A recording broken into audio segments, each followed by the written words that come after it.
రోడ్డుని మనం అప్పు తెచ్చి మొత్తం పూర్తి Hyderabad growth corridor limited HGCL నేతృత్వంలో ఈ అద్భుతమైన ఆస్తిని వేల లక్షల కోట్ల రూపాయల విలువైన ఆస్తిని 6,500 కోట్ల రూపాయల అప్పు తీసుకొచ్చి నిర్మించి అప్పు పూర్తి చేసి డెట్ ఫ్రీ చేసినాం అధ్యక్ష.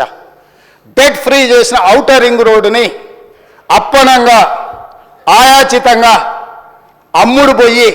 అమ్ముకొని ఎన్నికల ముందు హడావిడిగా వాళ్ళకి క్లియర్గా తెలుసు ప్రజలు తిరస్కరించారు, ప్రజలు ఓడించబోతున్నారు, ప్రజలు పెట్టబోతున్నారు అని తెలిసి ఉన్నదల్లా తెగ నమ్ముకొని దేశం విడిచి పారిపోవాలన్న ఆలోచనతోనే ఔటర్ రింగ్ రోడ్డుని అమ్ముకున్నారు. అయితే ఈరోజు మాజీ ఆర్థిక శాఖ మంత్రి, ఎందుకంటే వారు ఆర్థిక శాఖ మంత్రిగా ఉన్నప్పుడే అది అమ్మిండ్రు, ఈరోజు వారే డిమాండ్ చేసిండ్రు ఈ ఔటర్ రింగ్ రోడ్ అమ్మకం మీద మీరు విచారణ వేయండి అని. నేను మనస్ఫూర్తిగా వారు మనస్ఫూర్తిగా విచారణకి ఏదైతే అడిగినరో వెనకాల వారు కూడా చదువు వచ్చినా రాకపోయినా వారు కూడా వారికి మద్దతు పలికినందుకు వారిద్దరి కోరిక మేరకు స్పెషల్ ఇన్వెస్టిగేటింగ్ టీంను నిర్వహించి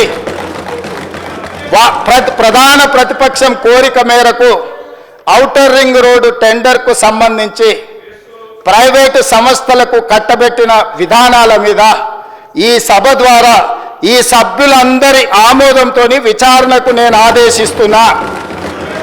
తమరి విచారణకు అనుమతి ఇవ్వాల్సిందిగా విచారణకు సంబంధించిన విధి విధానాలు స్పష్టంగా తెలంగాణ రాష్ట్ర ప్రజలకు నేను హరీష్ రావు గారి కోరిక మేరకు ఔటర్ రింగ్ రోడ్డు టెండర్ విషయంలో పూర్తి స్థాయి విచారణకు ఆదేశిస్తున్నాను.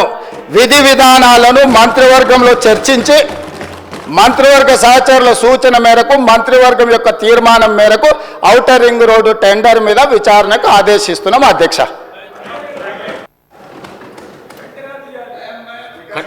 కన్క్లూడ్ చేయండి మీరు. ఒక్క నిమిషం, నేను అందులోకి పోను కానీ సార్ రికార్డులు వెరిఫై చేస్తే మీకు తెలుస్తుంది.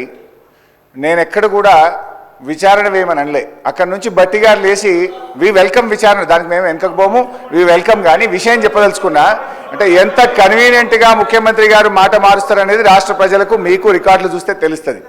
బట్టి గారు లేచి పదే మీలాగా ఓఆర్ఆర్ అమ్ముకోలేదంటే మీకు అంత ఇష్టం లేకపోతే దాన్ని రద్దు చేయండి, వాపస్ తీసుకోండి అని నేను అన్నా.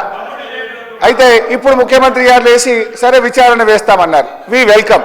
కానీ నేను ఈ సందర్భంగా కోరేది ఏంటంటే ముందు రద్దు చేసి ఆ విచారణకు ఆదేశించండి, రద్దు చేయండి అని చెప్పి ఆ టెండర్లు రద్దు చేసి విచారణకు ఆదేశించాలని మీ ద్వారా కోరుతా ఉన్నాను. ఇకపోతే అధ్యక్ష నీకు దాంట్లో పోతే డైవర్ట్ అవుతుంది కనుక I will come back to అప్పులు. ఇకపోతే అధ్యక్ష కన్క్లూడ్ చేయండి హరీష్ రావు గారు. అరే ఎక్కడ సార్, ఇంకా సగం కూడా కాలేదు. ప్లీజ్.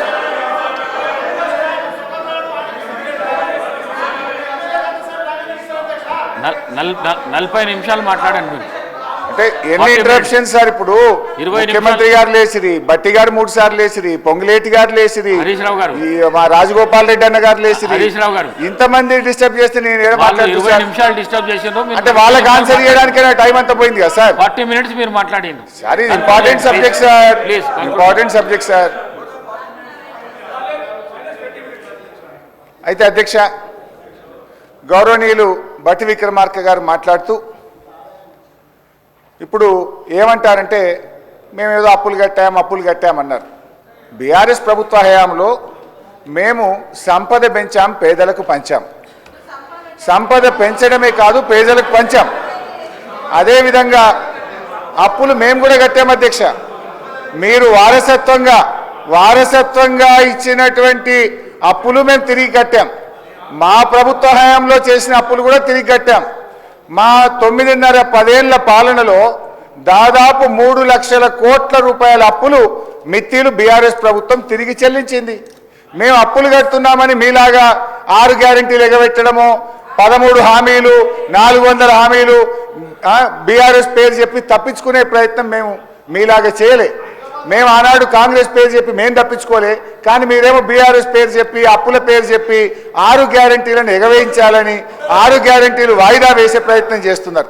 గౌరవనీయులు బట్టి విక్రమార్క గారు బాండ్ పేపర్ మీద సంతకం పెట్టించిండు. ముఖ్యమంత్రి గారి సంతకం బాండ్ పేపర్ మీద భట్టి గారి సంతకం 100 రోజుల్లో 6 గ్యారెంటీలు అమలు చేస్తామని చెప్పి ఇవాళ ప్రజల్ని మోసం చేసింది కాంగ్రెస్ పార్టీ.